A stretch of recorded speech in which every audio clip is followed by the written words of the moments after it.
It was a very stern message that Prime Minister Narendra Modi gave out to the state sponsor of radical Islamist terror today. Prime Minister Narendra Modi's message was strong, not just to terrorists, but also to those who sponsored terrorism. He pledged India will identify, trace, track and punish those behind the recent Pahalgam terror attacks in Jammu and Kashmir. He addressed a public rally in Madhubani in Bihar. Prime Minister Narendra Modi, he speaks Hindi at times. He switched to English specifically to deliver this chilling message, and he wanted the world to hear it, and so that it's not lost in translation. He said it very clearly, and I quote, "Today, from the soil of Bihar, I say to the whole world, India will identify, track and punish every terrorist and their backers. We will pursue them to the end of the world, to the end of earth. India's spirit will never be broken. Terrorism will not go unpunished." We get you more in this report.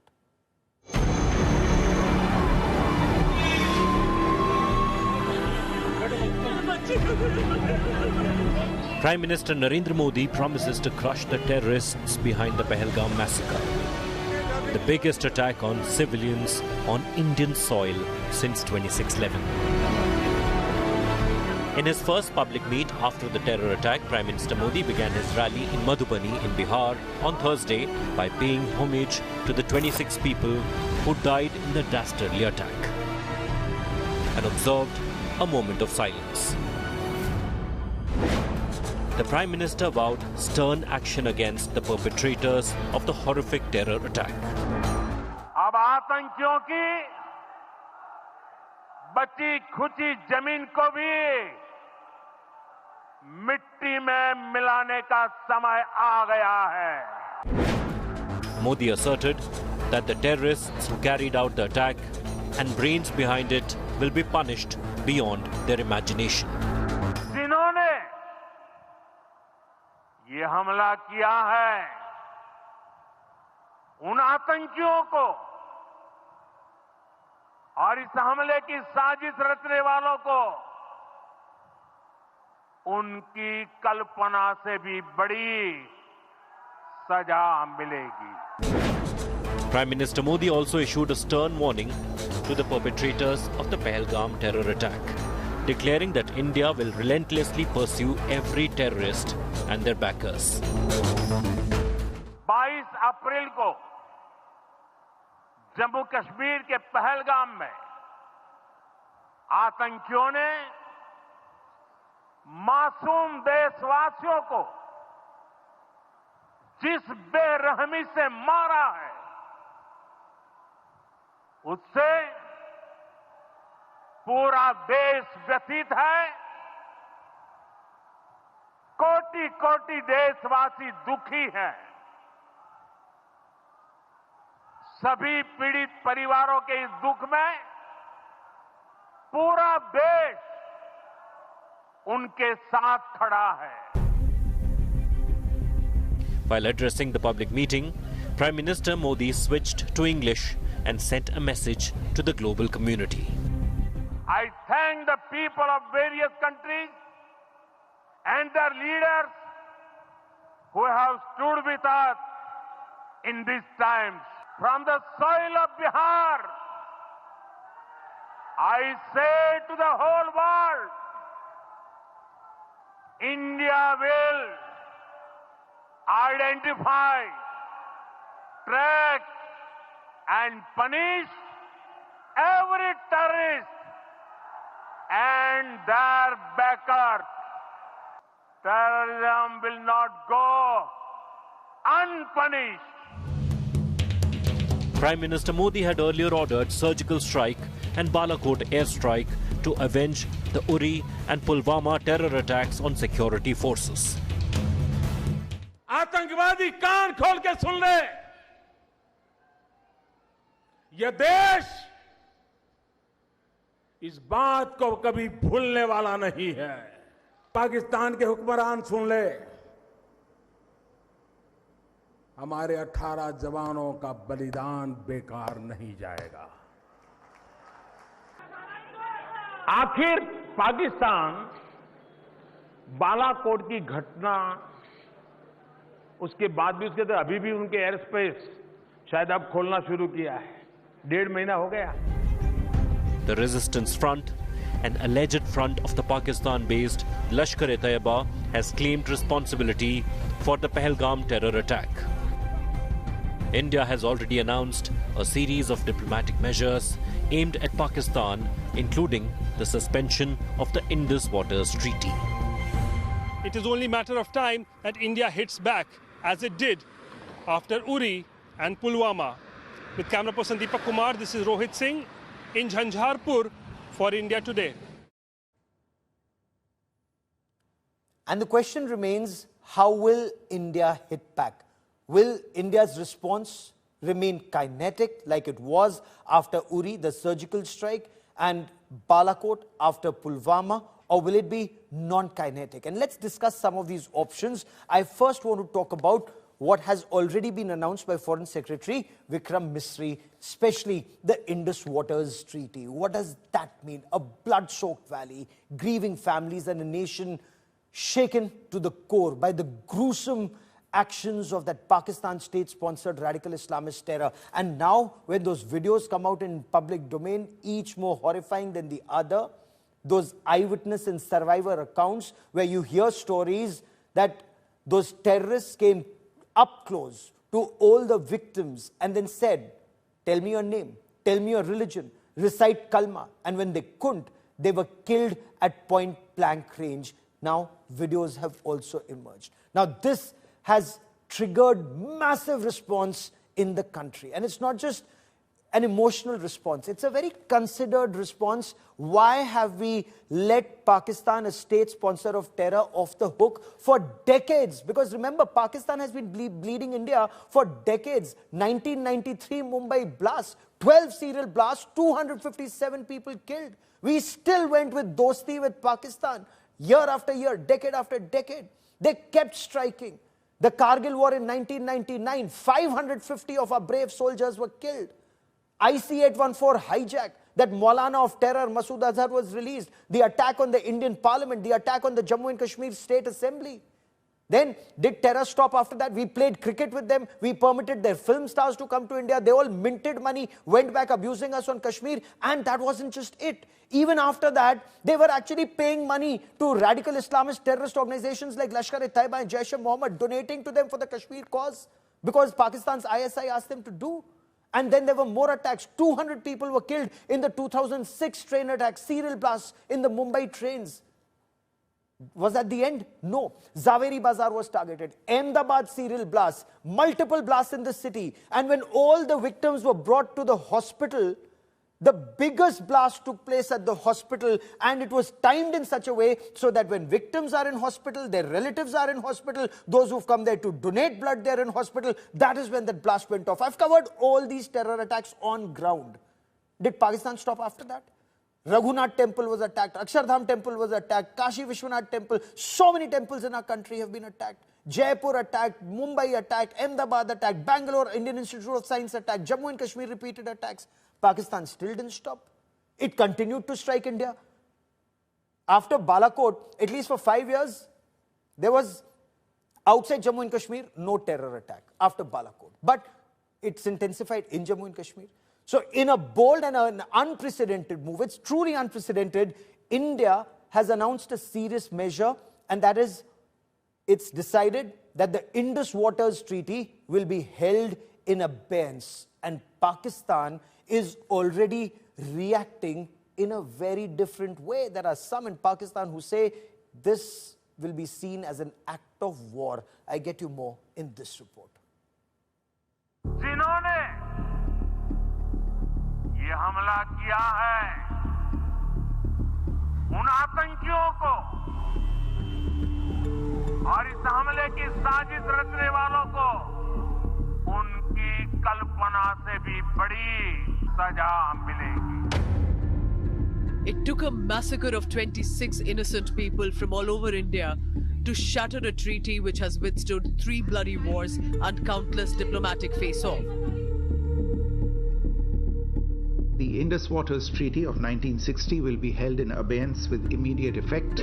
The Indus Water Treaty, signed in 1960 and brokered by the World Bank, was one of the world's most durable international water-sharing framework. It is also the lifeline of Pakistan. The treaty governs the use of 6 rivers in the Indus Basin. It allocates 3 eastern rivers, the Ravi, Vows, and the Satluj, to India. Pakistan gets the lion's share of water from the Indus, Jhelum, and Chenab. Under the treaty, India received rights of over 20% of the system's water, roughly 41 billion cubic meters annually, while Pakistan received 80%, about 99 billion cubic meters. India is allowed limited use of western rivers for non-consumption purpose like hydropower, but cannot block or significantly alter the flow. The rivers support an entire ecosystem of irrigation and farming, power generation and drinking water. Pakistan had built 2 major dams, the Tarbela and the Mangala Dam, to harness the Indus. It also built 3 big barrages, Gujjar, Chasma and Kotri, to fulfill its needs of the plains. India meanwhile built hydroelectric projects on the Chenab at Baglihar, Salal, Dulhasti and Chamera. The water of Chenab could not be stored or diverted under the treaty. On the Ravi River, India built the Ranjit Sagar Dam and 2 major dams, Pong and Pando, on the Beas River. The Satluj River has the iconic Bhakra Nangal and the Nathpa Jhakri project. For Pakistan, the Indus system is not just vital, it is existential. The system contributes nearly 25% of Pakistan's GDP and supports crops like wheat, rice, sugarcane and cotton. 80% of its cultivated land, about 16 million hectares, relies on water from the Indus system. 93% of this water is used for irrigation and to power the country's agriculture backbone. The system supports over 14.5 crore people in Pakistan. Major urban centers like Karachi, Lahore, Multan draw their water directly from these rivers. Any cut in the water supply by India could lead to a collapse in food production, threatening food security for millions. The urban water supplies would dry up, causing unrest in the cities. Power generation would stall, crippling industries and homes. And loan default, unemployment and migration due to these reasons could destabilize the country. Pakistan has not officially responded yet, but it has legal avenues open. What will be under scrutiny is India's short-term ability to choke Pakistan of the precious resource. There is practically no storage capacity developed so far in Jammu and Kashmir, but experts say India could tinker with the water availability during the upcoming sowing season in Pakistan, which could play havoc with the country's economy. Bureau Report, Business Today Television. अब आतंकियों की बची खुची जमीन को भी मिट्टी में मिलाने का समय आ गया है. There is currently panic in Pakistan after the announcement that was made in India about the Indus Waters Treaty being held in abeyance. Pakistan, of course, takes some time to comprehend these things, to understand these things. And the buzz on the ground in Pakistan is, ab Indus Nadi ka pani ruk jayega, that Pakistan will turn into a desert. That's not what India has said, but Pakistan is panicking. And of course, there are some in Pakistan who say, if India stops the water of the Indus River, it will be seen as an act of war. So Pakistan is also trying to now drum up some nationalism, jingoism and support for Pakistan's Army Chief General Asim Munir, seen more as an Islamist. But that's a separate debate. Joining me now on this India Today special broadcast is Ambassador Yash Sinha, India's former High Commissioner to the United Kingdom, somebody who spent a long time initially as Joint Secretary and then Additional Secretary at the Pakistan-Afghanistan-Iran desk at the Ministry of External Affairs. And when Pakistan took this Indus Waters Treaty case to the Permanent Court of Arbitration, he was part of fighting back and ultimately won that case. So, Ambassador Sinha, I want to understand from you and for the benefit of our viewers, sir, what does holding the Indus Waters Treaty in abeyance actually mean? Why is Pakistan in panic? I think what the government of India has announced is an ultimatum to Pakistan that unless they switch off the faucet of terrorism, there will be a price to pay. And the Indus Waters Treaty, which is the lifeline of Pakistan, 80% of the waters of the Indus water system goes to Pakistan.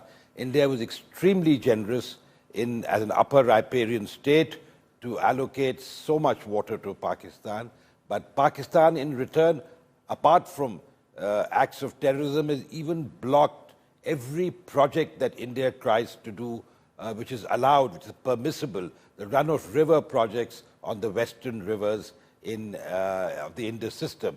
And I recall that 2011, 2012, when they took the matter of the Kishan-Ganga hydroelectric project to arbitration, I happened to be the co-agent for India, and we had the redoubtable late Fali Nariman as our lead counsel, and we argued in the arbitration that what we were doing was very much within the four walls of the treaty, and that the judgment that came from the court was in our favor. And yet again, Pakistan has now taken this matter, the Kishan-Ganga project, again to arbitration. And of course, they've also appointed a very bizarre situation where there's a neutral expert going into this and a court of arbitration also examining it.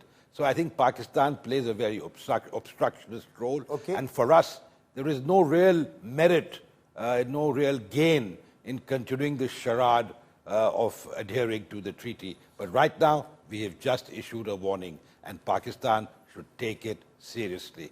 So what does this warning truly mean? Clearly, water will continue to flow. If we were to talk about we are an upper riparian state, and we were talking about the western, rivers, Chenab, Jhelum, and Indus. Pakistan continues to get 80%. We retain 20%, but we're not even harnessing our 20%. So why is there this panic in Pakistan? Many would argue you can't stop that water, you can't store it. Our own country will get flooded. So is this an empty threat, Ambassador?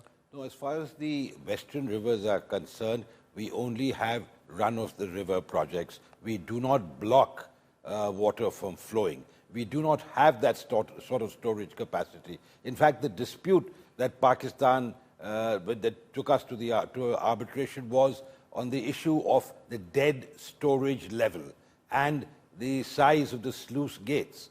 Now, as far as India is concerned, we have been adhering to the provisions of the treaty, and till now, the various processes of dispute resolution have borne that out. However, the threat that India is making now, as far as the eastern rivers are concerned, we already are using it. Yes. May not be 100%, but you see the Ravi in Lahore, and you'll see that we are utilizing, as per the treaty, the waters of the Ravi, or the Beas, or the Sutlej for that matter. Yes. But as far as the western rivers are concerned, if we raise, for instance, just an example, and a hydrological engineer would be able to explain that better than I could, but if you raise the dead storage level, or you increase the size of the sluice gates, then you could conceivably store more water than you would probably do in normal course. And obviously to divert waters is a very long-term, expensive exercise, but it's not improbable. Okay, but if we were to even utilize or not give them extra water or not even share data, would that be detrimental to Pakistan? Because if the treaty is in abeyance, then are we obliged to share data? And if we do not share data, is Pakistan in trouble? Well, as far as the sharing of data is concerned, particularly during the monsoon, this data is very valuable because it gauges the flow of the rivers, especially the western rivers. And if India stops giving data, then prior flood warnings, etc., would not be easily available to Pakistan. Pakistan must realize the folly of the course of action that they've adopted, because for them, the waters of the Indus and its tributaries are vital. It's self-sustaining, it is important for their agriculture, and I think they must realize that terror cannot go hand in hand with seeking cooperation and the generosity of India as far as the water of the Indus and its tributaries are concerned. Okay.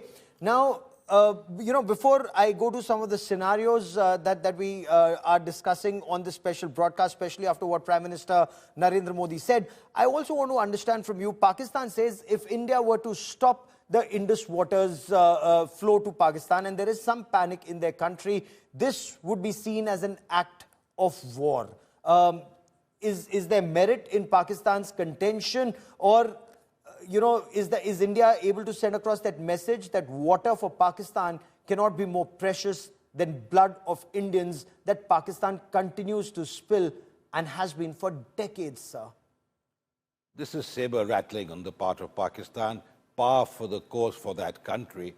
India is not blocking the waters of the Indus or even the western rivers, and India has not done so far, and I don't think the announcement yesterday even hinted that that would happen. However, cooperation under the framework of the treaty is now put on hold. It's held in abeyance. So if we do not share data, if we decide to work on projects like the Kishan Ganga, the Tulbul navigation project on the Jhelum, the Ratle project on the Chenab, we would be well within our rights.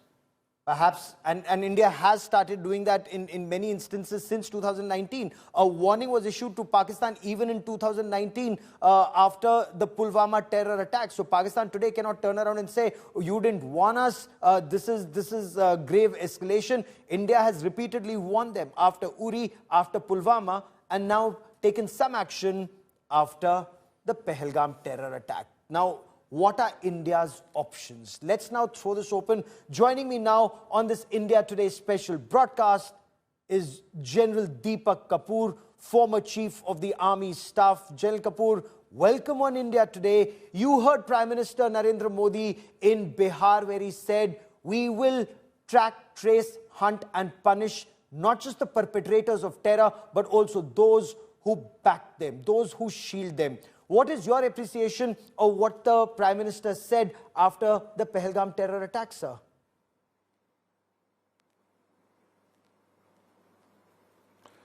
Let me be historically correct to say that since 1947, when India got independence, Pakistan has indulged in 4 adventurous actions in the form of wars in 1965, 48, 65, 71, and 1919 at Kargil. And in all these, it has not succeeded. Having not succeeded militarily in all these wars, Pakistan decided to bleed the Indian army by 1,000 cuts in its own words, and that is how in the year 1989, this action of insurgency supported financially, economically, and militarily by Pakistan started. And for the last 36 years, this terror cycle has seen various ups and downs. And in the ebb and flow of this terror cycle, gradually, thanks to the efforts made by India, the situation in Kashmir has been turning towards stability and normalcy. And for the last 5-6 years, since the time on 5th August, the abrogation of Article 370 was announced, gradually the connectivity in Jammu and Kashmir has improved in the form of rail connectivity. Also, linkages across the Pir Panjal range in form of road connectivity have also improved. There is a degree of peace which has prevailed for the last 3 to 4 years in the valley, and we were hopeful that the situation will continue to keep improving, but definitely it was not to the Pakistani army's designs.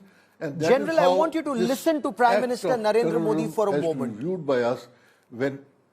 Okay, I want you to listen to Prime Minister Narendra Modi, and usually when he speaks in Hindi, it's a message perhaps domestically, but he chose in Bihar to speak English, and I want you to listen into it. What does this mean? What are the implications? And we will then discuss certain scenarios on the basis of what Prime Minister Narendra Modi said. Listen in. I thank the people of various countries and their leaders who have stood with us in these times. Today, from the soil of Bihar, I say to the whole world, India will identify, track, and punish every terrorist and their backers. We will pursue them to the ends of the earth. India's spirit will never be broken by terrorism. Terrorism will not go unpunished. Every effort will be made to ensure that justice is done.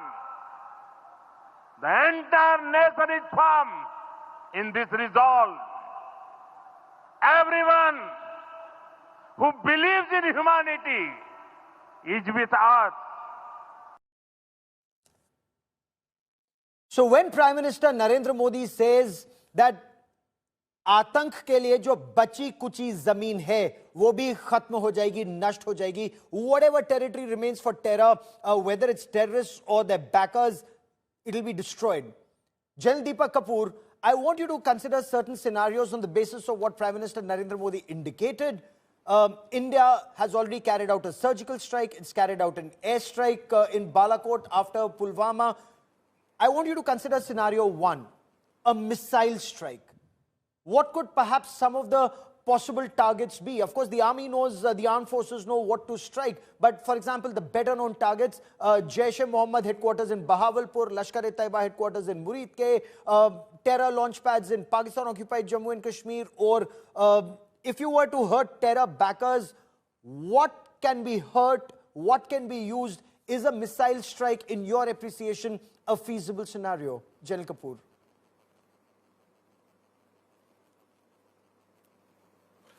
Let me express very frankly, there's no point being speculative on these issues. First and foremost, I'd like to emphasize there has to be a composite, integrated approach towards the response that we have to consider and go ahead with.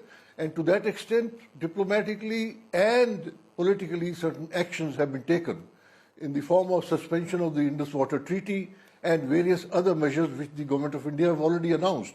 And Prime Minister Modi is absolutely right when he says that there is no place for terror in the world, and nor in India, nor in Jammu and Kashmir as well. There are a large number of different options which are available to the military, both in a combined, integrated fashion, as well as to the army at the tactical and the strategic level. So those are options which I am sure the Government of India, as well as in consultation with the military hierarchy, would be considering. The option of using missiles or attacking the launch pads or various vulnerable posts, those are options which are available. Some of these options were exercised during Balakot as well as the Uri strikes. As to what decision is taken on these, it's a matter of how it will play out, considering the kind of support which is coming in internationally to India for this dastardly terrorist act by the Pakistan army and its handlers who have been responsible for this act of terrorism, where individuals, civilians, have been targeted and killed. So it would be futile to think of different and speculate on different scenarios without all the facts. I think it would be better left to the military hierarchy as well as the Government of India to decide on these acts. Fair enough. Since you mentioned diplomatic options, since you mentioned whole of the nation approach, I want to bring in Ambassador Sinha into this conversation once again. Ambassador Sinha, the fact that India used fighter jets not just to cross the line of control but hit across the international border without declaration of war in 2019, and the next day the Pakistani response, their fighters did not cross over to the Indian side. I want to understand from you, if in 2025 there were to be a missile strike, would that be seen as escalation?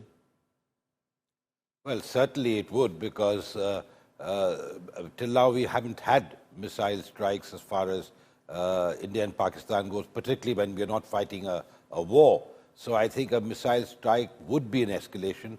But then I wouldn't like to second guess what the government has planned, because certainly the government will give a muscular response. What that will be, I think we should leave it to our decision makers. I am sanguine that whatever course of action that the government decides, the people of India will unite behind the government in a stiff response to the perpetrators of terror. Oh, absolutely. I completely agree with you. The fact that terror has to be punished, the fact that Prime Minister said there has to be no territory left for terrorists and their backers. And in your appreciation, Deepak Kapoor, would the Pakistani state or the Pakistani military jihad complex, army, ISI, do they constitute part of terror backers in your appreciation, in India's assessment?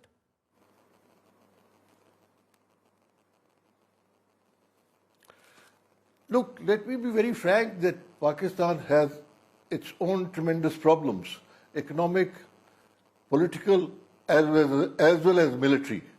As to how much they can support this jihadist elements in carrying on with terrorism in the J&K area is a matter of doubt, because their own economy is in doldrums.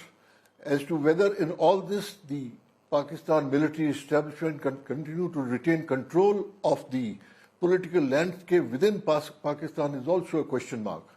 As to how it will play out is a matter of time, notwithstanding that the Indian military as well as the political establishment is quite aware of the realities, and I am sure the kind of action that they propose would take care of the efforts that are being made by Pakistan to use terrorism as a weapon, especially when a tremendous amount of peace and stability was returning to the state of Jammu and Kashmir. They are attempting also to give a kind of support to a religious divide within our country, which I'm sure needs to be resisted with all our might and ensure that terrorism doesn't find a place within our country. No, but that's the problem with a country like Pakistan and with a chief like Asim Munir in Pakistan, an army chief like Asim Munir. They have no money, they know it, you know it, we know it. But the fact remains they still continue to support terror. The fact remains they still continue to sponsor terror in India. I mean, that's a country that will cut its nose to spite its face. You know that better than anybody else, as does Ambassador Sinha. And which is what brings me to scenario number 2. And considering you spoke of their economic distress, if the Indian Navy were to carry out a series of exercises in the North Arabian Sea or around the Arabian Sea, would that be a nightmare for Pakistan? Because ultimately, that would, in a way, without officially doing that, lead to a blockade of Karachi and Gwadar. So whether it's cargo ships, whether it's oil tankers, either they wouldn't be able to come, or if they do, fuel supply to Pakistan would be impacted. Civilian cargo movement would either be halted, or with increased insurance, it would be much more expensive and unaffordable for a state that's literally living on arms. It's literally living on begged, borrowed, perhaps stolen money. So should we be intensifying naval operations and exercises in the Arabian Sea, in your appreciation, Deepak Kapoor?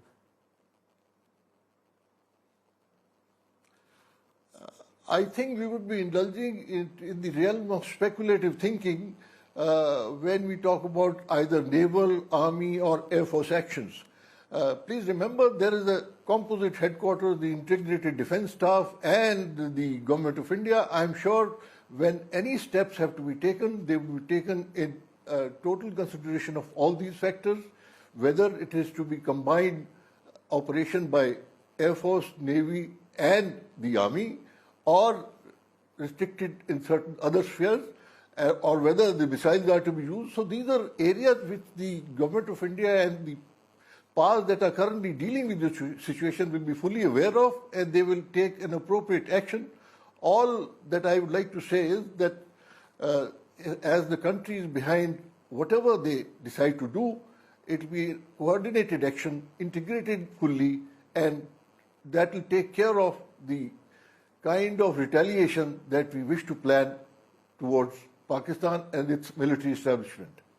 Okay. Ambassador Sinha, if India's effort is to ensure that Pakistan does not have funds for terror, and whatever little funds they have, they've been begging for money from the International Monetary Fund, they've been begging Saudi Arabia, United Arab Emirates, bartering their territory or our territory to China, and yet sponsoring terror. So would squeezing funds out of Pakistan be an option, and should that be an option? And I'm sure that's an option, but what do you make of naval exercises? There's nothing that Pakistan can do. I mean, it's international waters if we were to carry out exercises.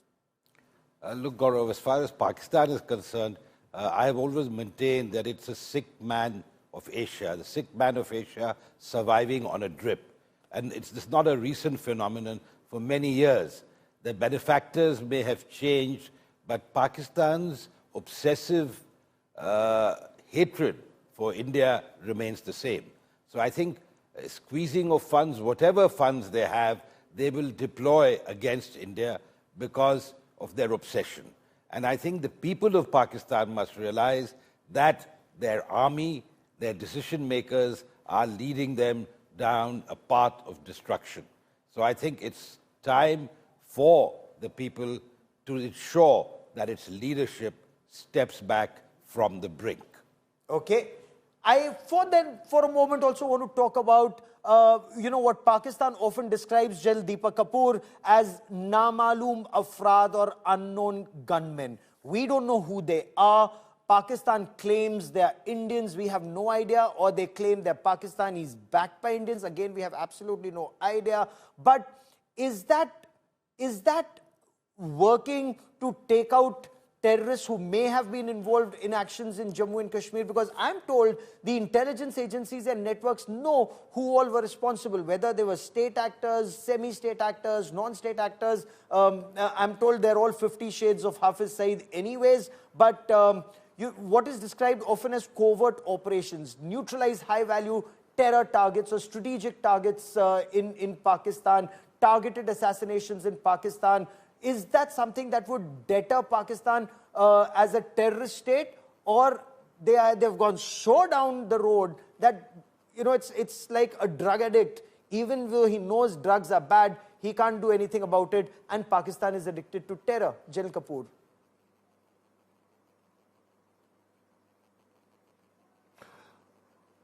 I would not like to indulge in speculative thinking, but I'd like to ask you a counter question. Haven't the ISI of Pakistan been trying to invoke trouble of all kinds within our country from time to time? The history over the last 75 years will show that besides the military operation, time and again, the ISI have tried different means to incite communal hatred within our country, which is something which we have stoutly defended against.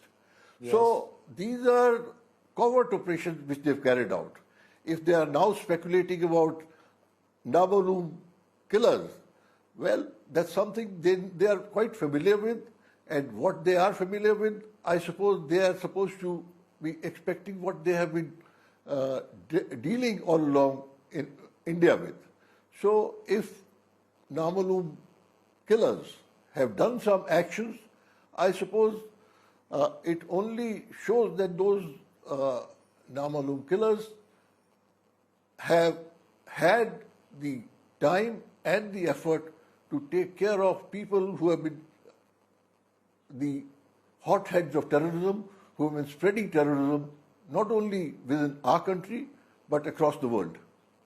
Oh, absolutely. That's a very pertinent point you make, because Ambassador Sinha, as you know better, Pakistan has, for example, Madeleine Albright described Pakistan as the international terror epicenter. Pakistan anyways is seen as the global terror central.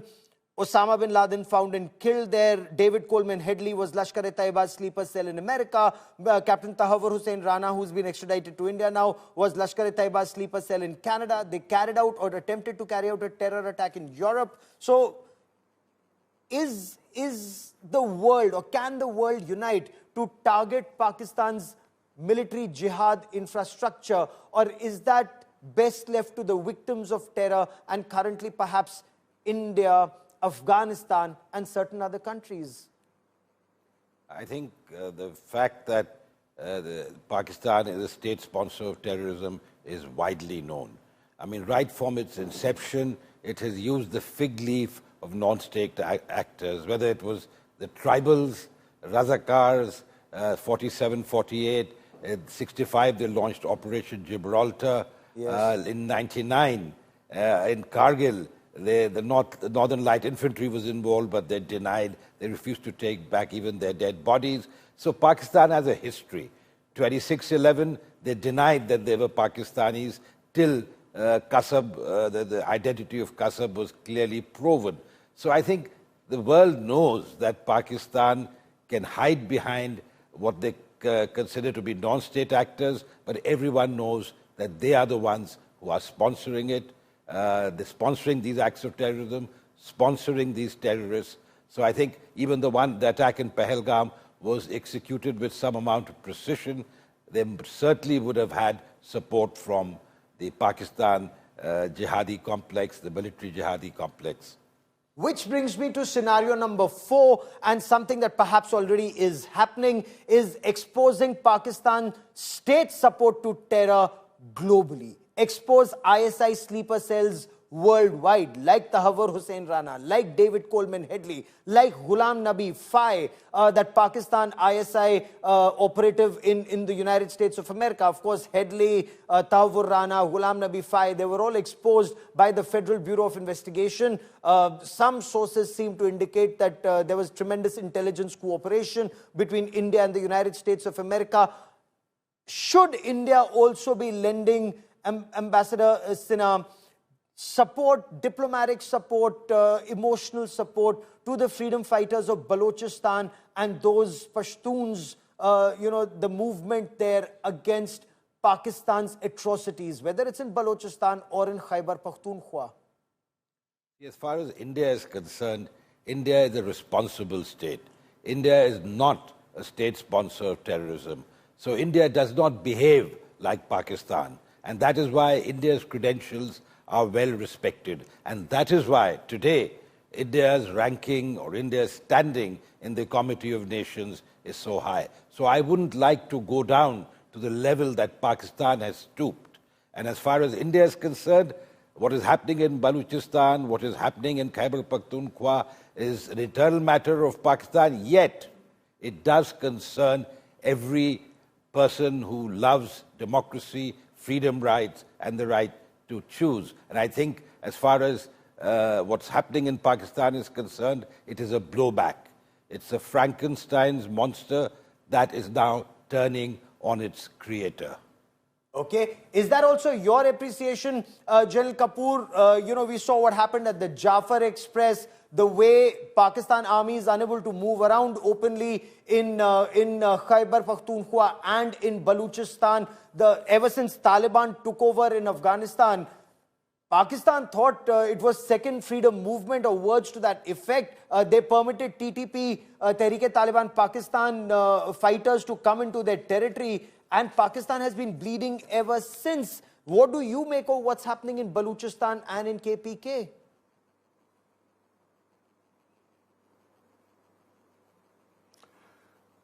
Look, Pakistan has been always known to be the fountainhead of terrorism.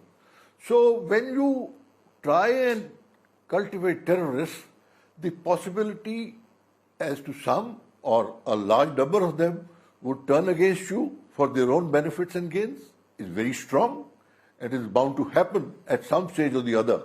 So if trouble for Pakistan is happening in Balochistan or in Khyber Pakhtunkhwa or along the Pakistan-Afghanistan border, it is primarily those very terrorists who it has trained who are turning their back onto Pakistan establishment, military establishment, and showing their fangs to the Pakistan military as well as the administration. Of course, there is also the fact that there is a very strong movement within Balochistan for its independence from Pakistan, because they feel that they have been absolutely cheated as far as their resources are concerned. They have been taken for a ride by the dominant community within Pakistan, that is the Punjabi elite, and that is why there is literally a rebellion within Balochistan to have an independent state of their own. Likewise, the other provinces of Pakistan, whether it is Sindh or Khyber Pakhtunkhwa, also feel the domination of the Punjabi elites in almost all departments and functions of the government. So there is a degree of resentment which is already existing as to how Pakistan can stay away from the acts of terrorism for these very people is a matter of time, and gradually it is bound to show at some stage or the other in the next Which brings me to few our years. question number 5. Has the ceasefire along the line of control held India in good stead? Is that helping Pakistan better? Is it better that the Pakistan army remains stretched not just along the Durand line, along the AFPAC border, but also along the line of control? So 770 kilometers of the LC, 200 kilometers of the international border, and 110 kilometers of the actual ground position line. The Pakistan army was able to shift considerable resources and take them along the AFPAC border, virtually 2,700 odd kilometers to fight there. Is it better if the Pakistan army is stretched on all borders and internally? General Deepak Kapoor, in your appreciation, sir.